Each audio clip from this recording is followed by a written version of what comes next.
RX Television on RxMuscle.com. This is Ask Dave, better known as hashtag Ask Dave, brought to you by Species Nutrition. Visit speciesnutrition.com. I'm your host, Sadiq Faruqi. This is your weekly 30-minute question and answer show with Dave Palumbo. All your questions on diet, training, supplementation, IFBB pros, competitions, anything and everything on your mind, it is all on the table. We are just a mere days away from the Tampa Pro, a little over a month out of the Olympia, so a lot to talk about and a lot to get to as we welcome in Dave Palumbo. Dave, a lot going on right now with, of course, the Tampa Pro, which we will be covering.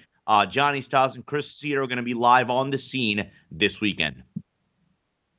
Tampa has become one of the big shows of the year now, and a lot of people, save that up. It's kind of like close to the last Olympia qualification for a lot of the divisions, and it has become something that is almost like something to look forward to every year. Tim Gardner has really stuck by his guns. A lot of these promoters, they start out doing all the divisions, and then they little by little get rid of them. Tim has added divisions, especially with the classic physique. Coming on strong in the last couple of years. So look, I respect him. I'm sure it's very financially difficult to turn a profit on a show where you have that many pro divisions. You have to pay sanction fees. You have to pay prize money out. So I take my hat off to him that he does it, because very few promoters out there are doing what Tim is doing nowadays. And Tampa is probably one of his best shows. We're going to see a lot of talent on that stage. I know Josh Lenardowitz is in from Australia, and he's looking freaky and big. Rashid Oldraker making his pro debut there. There's a classic lineup that is stupendous. The 212 lineup is really good. So women's bodybuilding is even stacked. Obviously, Sheila Bleck coming back to try to win number 3 there. So it's going to be a great event. I'm kind of sad I can't do it, but I got the shoulder replacement I'm still recovering from. Johnny and Chris Aceto will be there. Doing some video coverage of the show, and I think it'll be interesting to see who comes out with these last Olympia qualifications. Let's get to the questions. If you want to join us, you can join us on our official Instagram page. RxMuscle's Instagram handle is official_RxMuscle, our official Facebook page, the RxMuscle.com Muscle Central Forum, and on Twitter using the hashtag AskDave. Let's go to train_insane. Dave, do you find that you and Chris Aceto have completely opposite dieting strategies when it comes to carbs? You might think so, but really not, because Chris is not a big carb guy. He doesn't, he's not into the ketogenic diet, unless the person is really behind schedule, but he also doesn't give a lot of carbs. So even if you're eating carbs, Chris is like very moderate carbs, high protein, some vegetables. He'll throw a little bit of fat in once in a while, here and there with a couple nuts maybe and some almonds, But he is old school. His formula works for him. He's got something that he knows how to tweak. If he feels that people are a little fat deprived, in his mind, he's like a little chef. He throws something on the fire. What does he do? He'll send them out for a piece of pizza or a burger or something like that. And that's just the way Chris works. So I think our philosophies are the same. We both know that you need to lower carbs to get a person into a fat-burning state. But what I believe is that when you get to a certain low level of carbs, you're better off getting rid of them completely, because your body, you feel a lot better, because your brain functions better in ketosis than it does on low carbs, which means your brain only has basically fuel when you're eating, and when you're not eating, you feel like crap. So, when you're working with elite athletes like Chris does, number one, a lot of times you don't have to torture them quite as much, but even if you do, they don't lose muscle. So you can get away. There's a fudge factor there with these elite guys that you don't necessarily have with regular people. And Chris really only works with the elite people. I work with all walks of. I work with Mrs. Jones, who's a housewife, all the way up to the guy at the Olympia level. And for the Olympia level guy, I'm not necessarily doing a ketogenic diet per se, unless they need it, like a Tony Freeman. But for Mrs. Jones, I'm doing a ketogenic diet because that's what works well. And it makes her stick to the plan, and it makes her not want to cheat and not be grumpy and have mood swings and blood sugar changes. So, you got to know who your client is. And that's the first thing I teach at my Secrets to Becoming a Diet Guru course. There's not one diet for everyone. You have to know your clientele. And if you look at the world as a whole and look at every potential person who could possibly be dieting throughout the entire world, 98% of them will fit into the mold that do better on a ketogenic diet. And that's why I've always been very vocal about that. The 2% that don't adhere to that, a lot of that 2% are in the bodybuilding world, so at the elite level. And so you have to know who you're dealing with. I have people that, I have pro men bodybuilders in the 250, 260 range who I feed like a bikini girl, okay? And I've mentioned them before. And they do well. They don't lose muscle, and they're just barely losing fat on that diet because they have a very, very, very strong propensity to build muscle. And their bodies don't like to let go of calories and fat, or anything for that matter. And then I have people that, like Juan Morel, who if you don't feed them 10,000 calories a day, they disappear. So identify who you're working with and know the person and identify what kind of metabolism, and then develop your diet from there. Let's go to Zate_King. Dave, I hate this show more than I hate Branch Warren. What's your take on using Arimidex year-round? Arimidex is warranted, okay, if you're a very strong aromatizer, meaning you convert convert testosterone into estrogen at a very high level. Now, how would you know that? Some people think that they can just see it by how their bodies look, but that's not necessarily the truth. Go for blood work. When you go for blood work and you test your testosterone, your DHT levels, your estrogen levels, your prolactin levels, if your estrogen is high and you're not even taking any anabolic steroids, you probably need an aromatase inhibitor. It means your body aromatizes a lot of testosterone. If you're taking testosterone and you go for blood work and your estrogen level is super high, you need an aromatase inhibitor. And in that case, once you identify how much you aromatize, you can identify how much, number one, how much Arimidex or comparable aromatase inhibitor you require and how often you should take it. If you aromatize even when you're off steroids, then take it year-round. If you don't aromatize when you're off steroids, you only aromatize while you're on steroids, then only take Arimidex while you're on steroids. If you don't aromatize much at all, like I don't, okay, I don't take any Arimidex right now, but I'm off, so I'm not on anything. Even when I'm on hormone replacement, I don't aromatize them a lot. But when I was on an anabolic steroid cycle, I did aromatize, so I needed to take a little bit of Arimidex. You must identify your pattern of aromatization, and the only way to do that is blood work. Gardno, will MK677 raise IGF-1 levels enough to cause an increased risk of cancer? I don't think if you took a whole bottle of IGF-1 every single day, you would increase your risk of cancer. Because I don't think that IGF-1 increases the risk of cancer. I think that if you have cancer in your body, it will make the cancer grow faster, just like it makes all cells grow faster, including muscle. So whether you take IGF-1 directly or you get an upsurge in IGF-1 because you're taking growth hormone or a growth hormone releasing peptide, whether it be oral like the MK product or it be injectable like the GHRP6s and CJCs, the answer to the question is the same. IGF-1 doesn't increase the risk of cancer, but it will make cancer grow faster if it's there. So if you have a liver tumor and you take IGF-1 or a growth hormone, it will grow faster, sure, but it's not the IGF-1 or the growth hormone that's causing the cancer. Justin860, Dave, I've been taking Omegalyze for a while. Is it okay to take all 6 tabs in the AM? I just like to take everything in the AM for convenience. Look, I would recommend spacing them out, 3 in the morning, 3 at night with meals. But if it's just not practical and you're going to forget to do it at night, because I got to be honest with you, I'm pretty lazy too when it comes to that stuff, especially recently because I haven't been able to work out. When I work out, my schedule of taking vitamins and eating is impeccable. When I'm not working out, I tend to get lazy. If that's the only way you're going to do it, take all 6 in the morning, then that's fine. Remember, fats can get stored, so you can't eat all your protein in the morning, but you can certainly eat all your fats in the morning because the body will hold on to whatever it needs. It's not going to just burn it up like it would protein. Let's go to GUI Campion or G Campion. Dave, hate this show. Do you think that the chemical substance present in whey protein and other supplements are bad for you? The chemical substance, not sure what he's referring to. The only thing in whey, most really good whey isolates, I'll use mine as an example, chemical-wise would be the artificial sweeteners. I'm assuming that's maybe what he's referring to. And there's such a small amount of artificial sweeteners in these protein powders that I don't foresee them as a problem at all. If any, diet soda has way more artificial sweetener in it than a protein powder does. And obviously the rest of the protein powder is just made up of whey isolate. So that's like an isolated milk protein. So I don't see anything wrong with these whey proteins on the market. Now, obviously, if someone's adding other stuff, that's a different story. But most of the whey isolates are pretty clean, you know, in the sense that there's nothing really dangerous in them.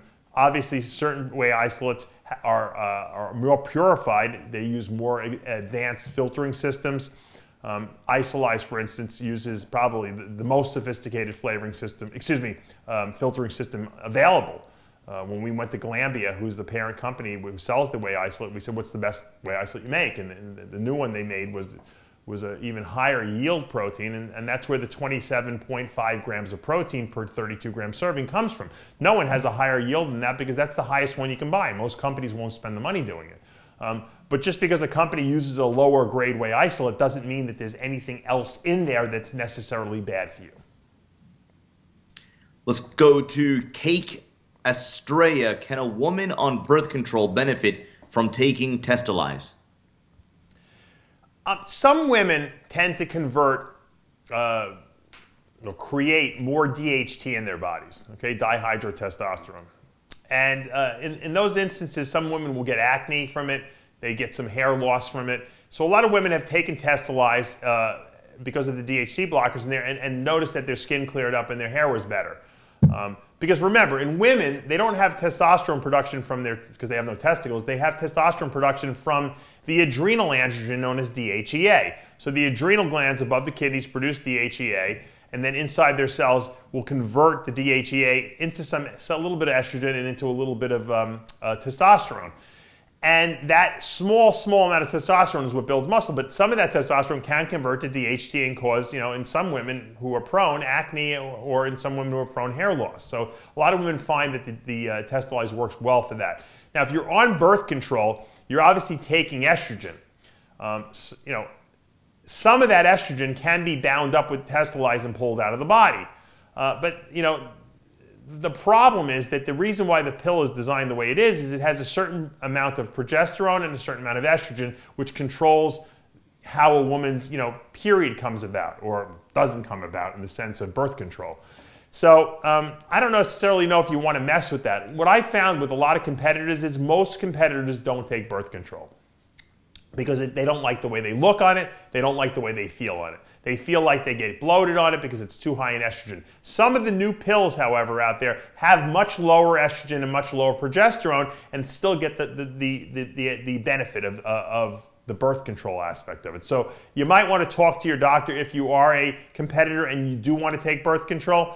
But like I said, a lot of competitors, especially before competition time, will go off the birth control or stop taking it. Now, bikini competitors can kind of get away with it because, it doesn't matter if their butts are a little soft and round. That actually looks good in a sense. So, but for all the other divisions who want to get super lean, it makes it more difficult. Let's go to Scotty_Ham007. I would like to hear your take on phosphatidic acid and arachidonic acid. Also, should we be adding this into our diets, or are they not essential? Arachidonic acid is an essential omega-6 fat. I was always one to not say that you really need to ingest a lot of extra of this stuff because it's so prevalent in the diet, especially if you eat chicken or red meat. A lot of arachidonic acid there. I always concentrated on the other omega-6, the GLA or gamma-linolenic acid, along with the essential omega-3 fats, DHA, EPA. And that's really what I've fortified my Omegalyze formula with because those are the really ones that are hard to get in the diet. However, I had Bill Llewellyn on the show who makes a product called X Factor, which is an arachidonic acid product. And he's done a lot of research and it's shown that even though we get a lot in our diet, if you can raise levels up to 1,000 milligrams per day for short periods of time, theoretically you can get more muscle growth. And that's what some of the studies he showed. So I'm not one to foo-foo research, and I think that there's probably is some added benefit, especially to people who work out really hard. Taking an arachidonic acid supplement might not be a bad idea in the off-season to see if you can maybe push past some plateaus and give you, especially if you don't eat a lot of chicken and red meat, it's probably a great idea to supplement it. If you eat a lot of red meat and chicken, like you're eating like 4 or 5 meals a day with that, you probably have enough. But then again, Bill would say no. So I always err on the side of, give it a try. If it works for you, then hey, take it. Let's go to Brian Waller, Dave, and the crew at RxMuscle. I hate this show as much as Sean Ray hates Aceto coached athlete Regan Grimes. Just kidding. I love the show. What are your thoughts on intermittent fasting in regards to cutting as well as bulking? Examples that come to mind are Mike Rashid, Terry Crews, and Max Charles.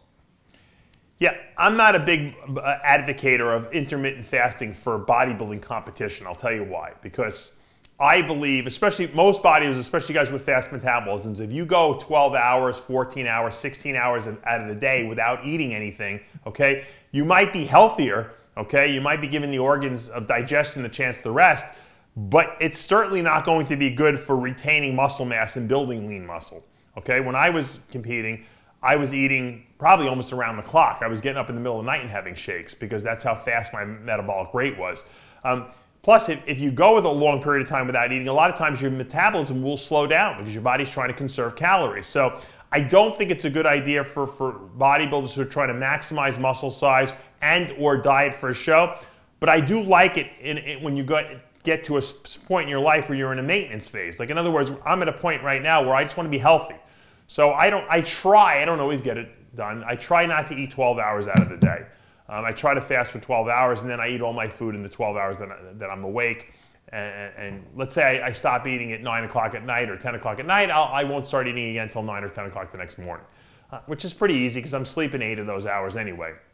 But I'm not competing and my goal is not to add muscle to my body. So the different strategy. For a professional bodybuilder or a bodybuilder at the elite level that's trying to maximize muscle gains, probably not a good idea. Let's go to Frank Semino. David, what age should I consider keeping an eye on my testosterone levels before TRT would be of benefit to me? I'm currently 25, and his guess is mid-30s. Mm-hmm. Look, I always say you should go for a physical once a year and get blood work. It doesn't hurt to get all your labs done. I always tell people if they want to email me at huge285@AOL.com, I'll give you a list of blood work that you should ask your doctor for on a yearly basis. And if your testosterone levels are running low and you don't even take steroids, then you might need hormone replacement earlier in life. If your testosterone is low because you've just gotten off a cycle, even if it was 2 months ago, then that's to be expected. I wouldn't worry about that. And if you're going to go back on a cycle, there's no need to worry about that. But if you're at a point where you say, you know what, I took steroids for 5 years, I'm never taking them again, I've been off for a year, my testosterone level is 200, even though I'm only 33 years old, is there anything wrong with taking hormone replacement? No, absolutely not. Why should you walk around low? Some guys have been low their whole life, they never knew it until they actually got their first testosterone blood test taken. So everyone's an individual case-by-case situation that you have to evaluate. And you know what, a lot of people just don't know where to go. I send everyone over to TitanMedicalCenter.com, and if you call them up after going to their website and you mention that Dave Palumbo and RxMuscle sent you, they'll give you a great discount. They'll send you for blood work, very reasonably priced. They'll put you on testosterone. If your testosterone's low, they'll put you on testosterone replacement. They'll put you on HCG. They'll put you on an aromatase inhibitor, and they'll monitor you, and it gets sent to your house every month, right in the mail. It can't be easier than that. You don't have to go there. You can do a Skype consult with the doctor. I love the ease of which it is to now do business with a hormone replacement clinic legally and not have to worry about anything and not have to leave the comfort of your own house. To me, we're in the modern age. The idea of that 15 or 20 years ago, people would have laughed at you if I would have told them that you can do this over the internet, much less there wasn't even an internet when I probably first started doing this, but people would have thought you were crazy. Nowadays, you just go to your mailbox and it's sitting right there. So check it out. Don't worry about your age. If you're young and you have low testosterone, supplement with it. There's nothing wrong with it. Women do it with estrogen replacement. Let's go to Bruno Carb 82. Dave, in case you can only get your hands on T4, what's the optimum dosage to be equivalent to 50 mcg of T3 to burn fat? There is none. You can't put these two together. T4 is inactive thyroid. If you take that, your body will not convert it to T3 unless it needs to. And it would only need to convert it to T3 if you were deficient in thyroid to begin with. So assuming you have normal thyroid output and you're trying to get a little boost by taking some thyroid hormone, you're only going to get a boost from taking T3 because T3 is active thyroid hormone. If you take inactive thyroid hormone, it's just going to stay inactive in your body. So you can't replace T3 with T4. It's not the same hormone. Let's go to Gain Mac. Dave, can you please explain the difference between cyclic dextrin and high molecular weight amylopectin, and which is better post-workout and why?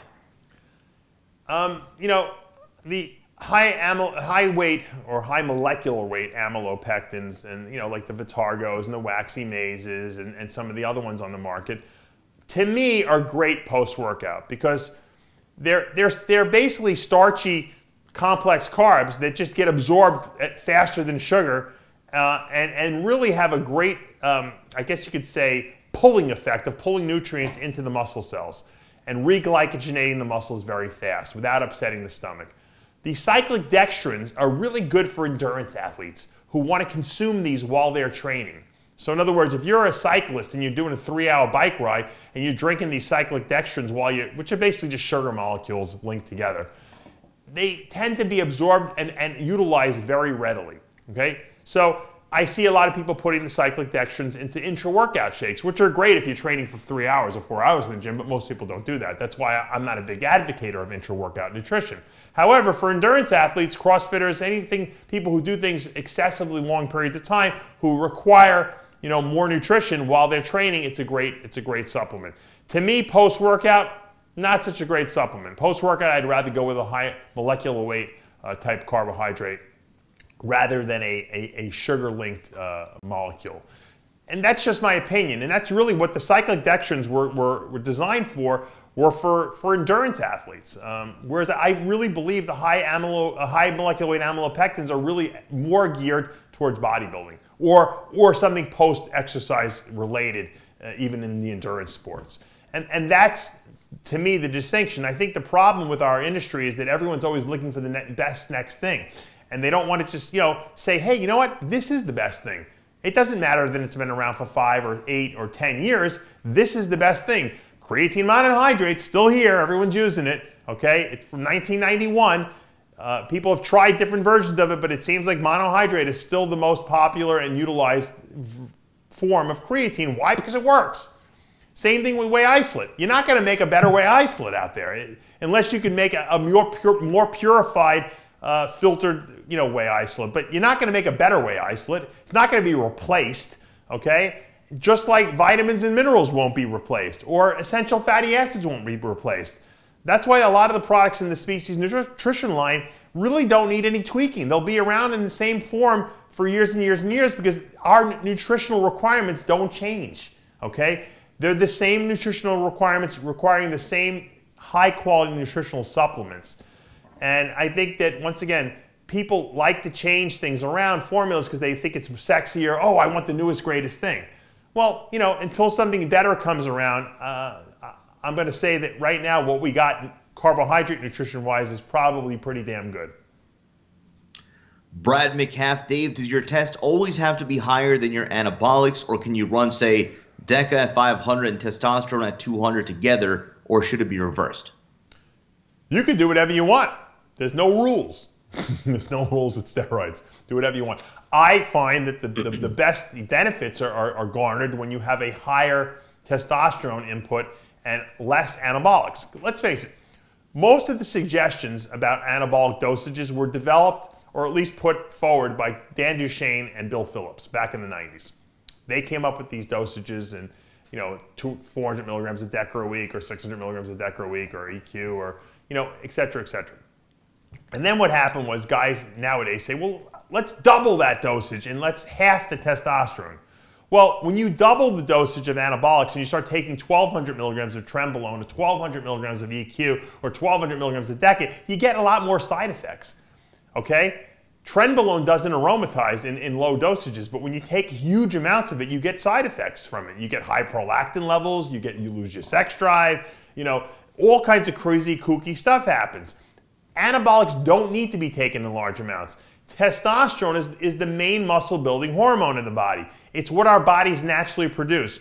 When you increase the amount of that, you produce more muscle and you get stronger, okay? Granted, you also can get some side effects from the aromatization of the drug, but we know how to control that with aromatase inhibitors, okay? We know predictably what testosterone does when you increase it, okay?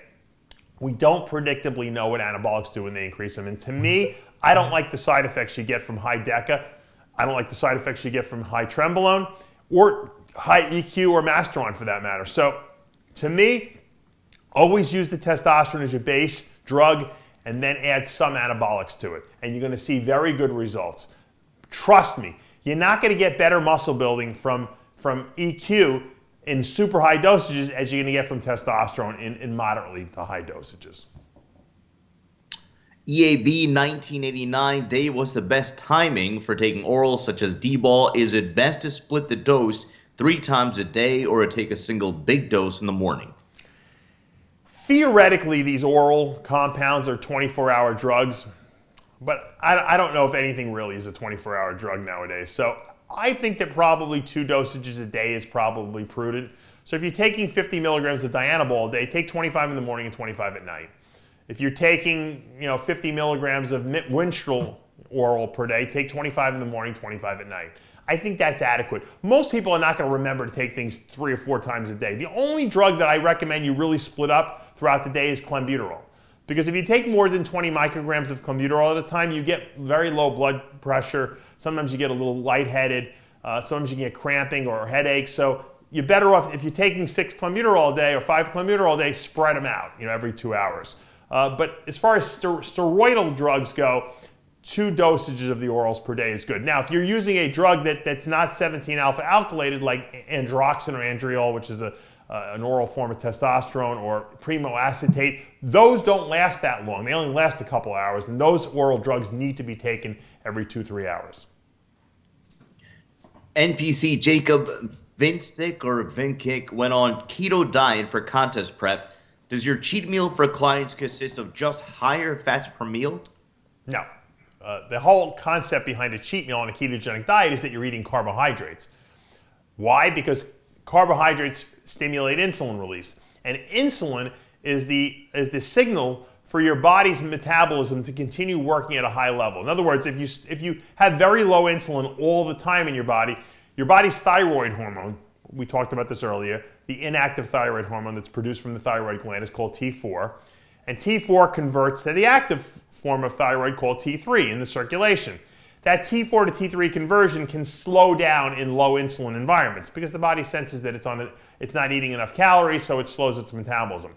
If once a week you eat a high carb meal, okay, your cheat meal, or some people call it a refeed meal, okay, if you have one of those meals once a week, not the whole day, one meal, you spike insulin, and when you spike insulin now, that T4 to T3 conversion will continue to move at a normal rate.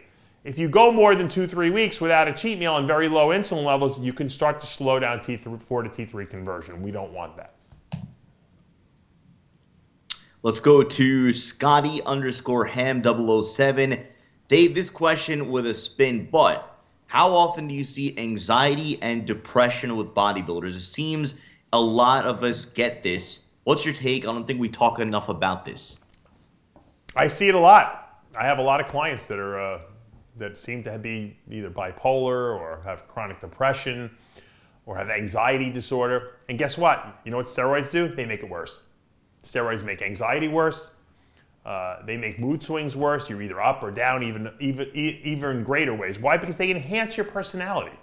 It's like the old adage, if a guy gets drunk and he's an asshole to begin with, he becomes a bigger asshole.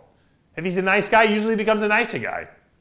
Steroids do the same thing. They enhance your personality. So if you have anxiety all the time and you take steroids, you're going to have greater anxiety. Okay? If you have mood swings and you take steroids, you're going to have bigger mood swings. If you're an asshole, okay, and you take steroids, you're going to be a bigger asshole. That's roid rage. Some people who have anger management problems and then they take steroids, they have way more problems. So you have to identify that about yourself. And if you do have anxiety, or you do have, or you do feel depression, and then when you go off steroids, you got bigger depression, you have to understand that. You have to gradually come off these drugs. Okay, when you're on the drugs, if you have anxiety, don't take drugs that make higher anxiety, like trenbolone. That's a huge central nervous system stimulant. Okay, not good for people with anxiety. Okay, they don't handle that well. Okay, also people with aggression issues. They don't handle high androgens well. It makes them more aggressive. So you have to identify that, and I try to do that with my clients. And some, I've told clients before, I don't think you should take anabolic steroids because I see what happens to them on the stuff, and they become lunatics, some of them, and they become unhappy in life. If steroids are making you feel happy about your muscle building, but you're not feeling good about who you are and how when you wake up in the morning, you don't feel good and it's killing your relationships, then maybe they're just not meant for you. Not everyone can take steroids, okay? It's just a fact. Ty Smith 25, do you think an off-season diet allows some to come in more conditioned than others to a show? I'm assuming they mean not dieting all year round and having some sort of a portion of the year where they're eating high calories. And yeah, of course it does. If you always eat the same diet, it stops working eventually. You get burnt out. So you definitely want to have periods. I go through this with a lot of women clients because they don't want to get fat in the off season. I say, look, you don't have to get fat, but you're not going to look contest ready all year round. It's just not going to happen. And it's not good for your body. It's like a boxer. A boxer can peak for a boxing match, but if he continues to try to train at that same intensity to hold that peak, he will eventually crash and burn. So that's why it's important to peak and then go down again. Especially if I work with a client who has a show and then 12 weeks or 16 weeks later they have another show, I got to de-peak them. I got to feed them. I got to let them get a little out of shape and then bring them back in shape again. You can't hold them at that peak. It doesn't work. Take a couple of more questions. The first one from Tony Washington wants to know if you have heard anything coming out of the Sean Rhoden camp as of late, as we're just over a month out of the Olympia. As far as what's going on, I know that he's been having a little bit of a feud with Phil Heath about some comments made. I know Phil was a little upset that the ProSups, Sean Rhoden's, I guess you could say, sponsor, put out some ads saying the next Mr. Olympia. I was talking about this with Chris Aceto on the radio show, and he brought up a good point. He goes, "What the hell is ProSups gonna advertise him as, the next runner-up?" Of course they're gonna say that. So Phil got a little bent out of shape. I think Phil's fiance wrote some stuff about it, and there was a little back and forth between the two of them. But that's good. I think it's good for the top two guys in the world to not like each other because it makes for better competition up on stage. I don't want everyone to have a love fest with each other. As far as how Sean's looking, I don't know. I know Chris Aceto tells me he's doing a lot of cardio now, so I'm sure it's crunch time, and I know he had some medical issues in the beginning of the year. I think he might have injured himself or something like that. So I know Sean's in Olympia prep mode, all out right now. So I think he's gonna look great, and I think it's gonna be a great battle. I'd love to see the top 4 or 5 people in the world, all at each other's throats, vying for that title, trying to prevent Phil from winning number 7. That's what makes bodybuilding exciting. We'll take one more. This one from Abdil6013. Dave, I have lower back issues from a car accident, so squats kill me. I strictly do leg presses. Are leg presses enough for substantial leg growth? Look, my knee-jerk response is to say no. I've never seen, are there out there? Yes, but I've never really seen a great pair of legs from someone who just does leg presses and doesn't squat. Having said that, if you have a lot of leg mass already, I think you can maintain that leg mass with leg press.